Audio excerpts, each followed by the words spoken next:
everyone, and thank you for joining us today on our webinar about CyberStart Canada. My name is Diana Barbosa, and I am the Senior Advisor working with the Rogers Cybersecurity Catalyst here with CyberStart Canada. And as you are making your way through the different resources available on Cyber Day, you're learning about a lot of the different aspects of cybersecurity, whether it's cyber hygiene, cyber career, how to protect yourself, how to protect your privacy, how to protect your systems. There's a lot of information out here, and I'd encourage you to visit all the resources available to get a full view of the landscape. What I want to talk a little bit about is the misconception that exists about cybersecurity and the fact that it is very much, when you're looking at a career, that you are going to be sitting in front of a computer by yourself, looking through tons of code all day, every day. That could not be further from the truth. There are a lot of different roles that exist within cybersecurity that fall into a few different categories. And those categories, if I could just get the next slide, is right here, builders. So these are the ones where jobs where you are actually creating something. So you are creating a product, you are creating the infrastructure behind the scenes, you're creating brand new services associated with cybersecurity. Then there's the breakers. This one, a lot of people I know love this side of cybersecurity. This includes things like ethical hackers. So that means, the word ethical kind of puts you on the good guy side of things, where you are in there trying to find holes in different systems, but not to break in and do something malicious, but to find where those vulnerabilities are, warn people that they're there so that those can get fixed.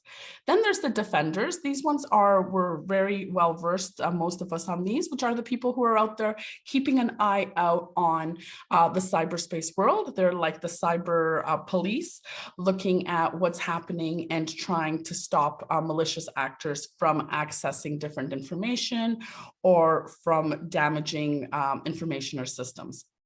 Then we get our group of leaders, and these are the folks that are out there that are looking at things like policy. They're creating some thought leadership and are really leading cybersecurity from a higher strategic point of view. Then you get the influencers, and influencers is the category that I would put myself into. I'm considered a woman in tech. I'm considered a woman in cybersecurity, although I would not be able to read you a line of code if my life depended on it. However, I am well-versed on cyber safety. I'm well-versed on the information and programs that are available out there, the careers that are available, and I speak to those. I'm versed on the labor market, and I can speak to that, and again, help to influence the direction that people go and provide information. And then you get your researchers. These are the folks that work for things like universities, the government, and even private sectors in order to look at what is the impact of cybersecurity? How is cybersecurity impact our world today? And what are some of the issues that we may be facing that are future focused? So definitely there's a lot of opportunity in here. Perhaps for yourself, you could see yourself leaning to wanting to do more than one of these things to another. And even as I speak, you might be saying, okay, great. Well, 1, 2, 3 of these sounds great, but I don't know anything about cybersecurity. How can I, especially if you're still a student, start increasing those skills? And that's why we're here today. So I'm going to pass it over to Catherine to talk about our program that can start teaching you some of those very valuable skills that are required on the workforce.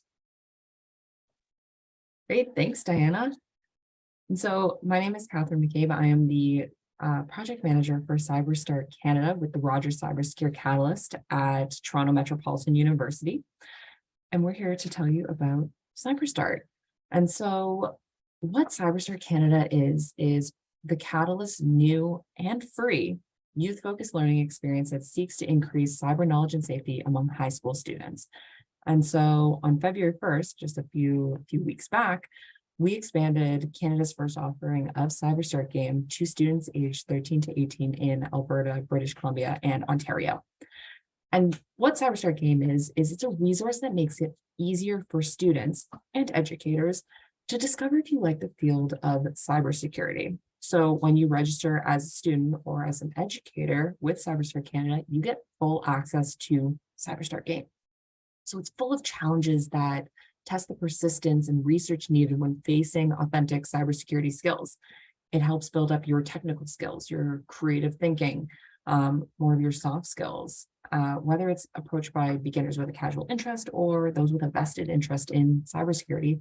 CyberStart offers scalable challenges that can really engage and sharpen anyone's talents. So I like to share with folks that I do not come from a technical background. Diana doesn't either, actually. So it's we always like to share that importance of like the leaders and the influencers, for example.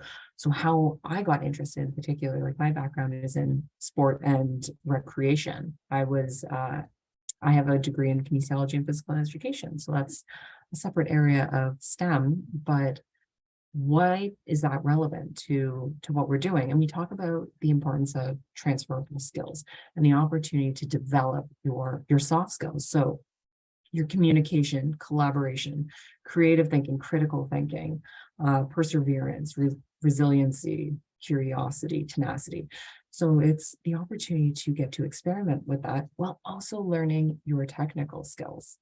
And so it's a lot of fun to be able to engage with this. So I consider myself as a beginner in this space, who is able to play these challenges and learn more about cyber, which is absolutely fantastic. And so the way that the game works is that you become an agent for the virtual cyber protection agency and embark on stopping criminal gangs who are using their cyber skills to do damage online.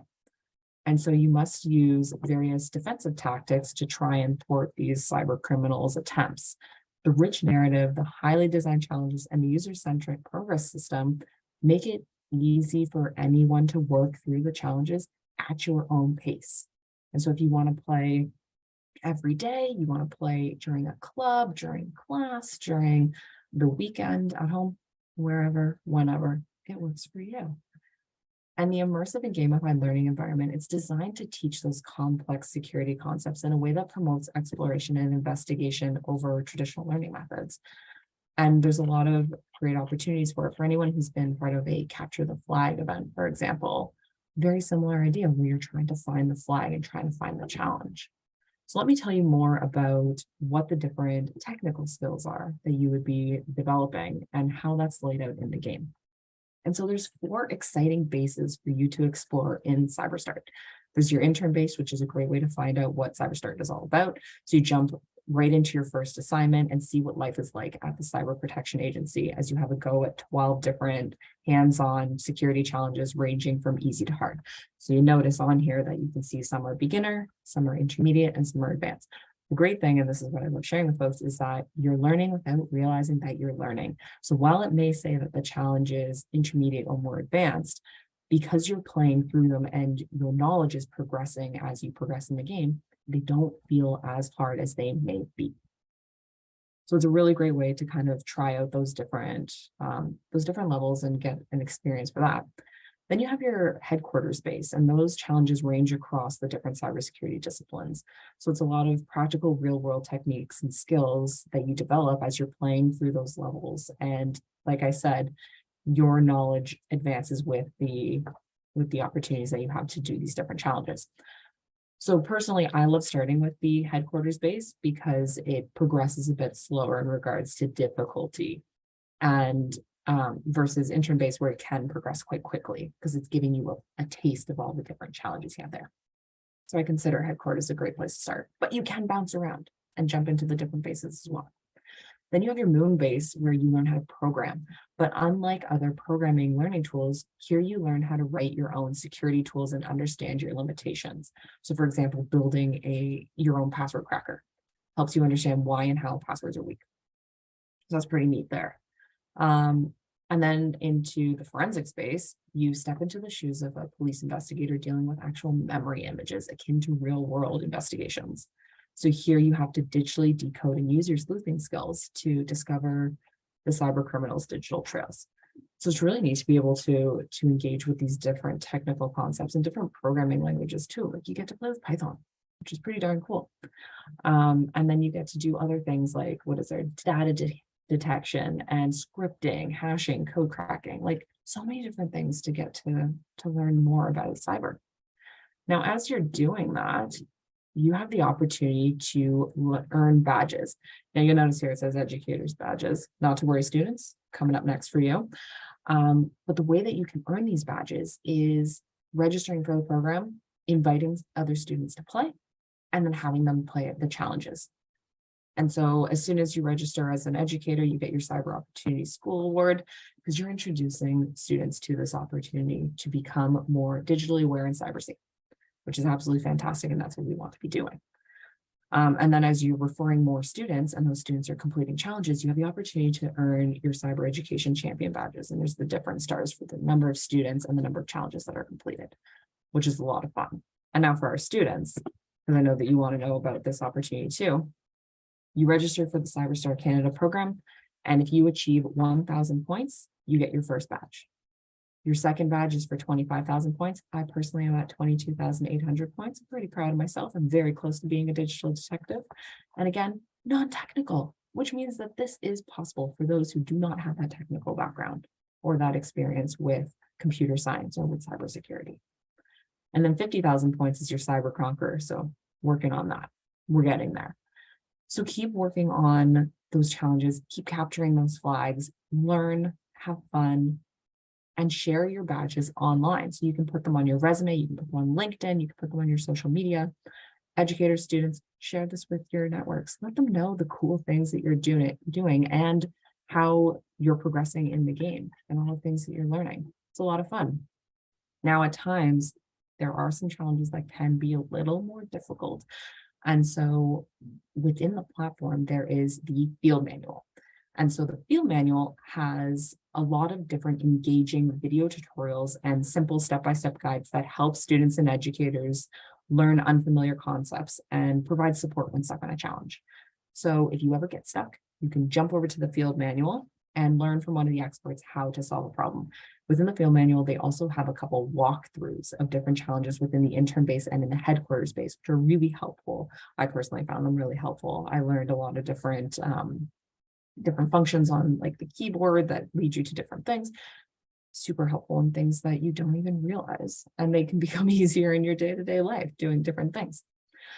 Now, if you ever get stuck, but you're not quite at a place where you want to spoil the challenge that you're working on, there's a hinting mechanism available. And so it can give you a little bit more information to help you push through that challenge and be able to solve it.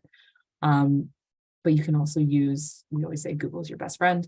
Use Google, you can use, collaborate with your colleagues and your friends, like ask them for help on the challenges, work together to get through them, get your points, get the opportunity there and learn a lot. So those who have a go at the challenges in CyberStart will learn how they can become more cyber savvy themselves, which is critical in this digital era. We also want to build community with CyberStart Canada and building more connection in the game and outside of the platform. And so there's opportunities to be able to do that, where you can join the CyberStart Canada community exclusive to participants of the CyberStart Canada program. And the opportunity to opt into the community is completely optional. It's located on your registration form if you visit cyberstartcanada.com. And you're able to connect with friends. You can meet people from different schools, from different cities, from different provinces even, and get help on the different challenges. And you can also hear about exclusive updates and events. With that, we want to again encourage you to go ahead and use the QR code or the website, cyberstartcanada.com, in order to register for the CyberStart program, start exploring, start earning your badges.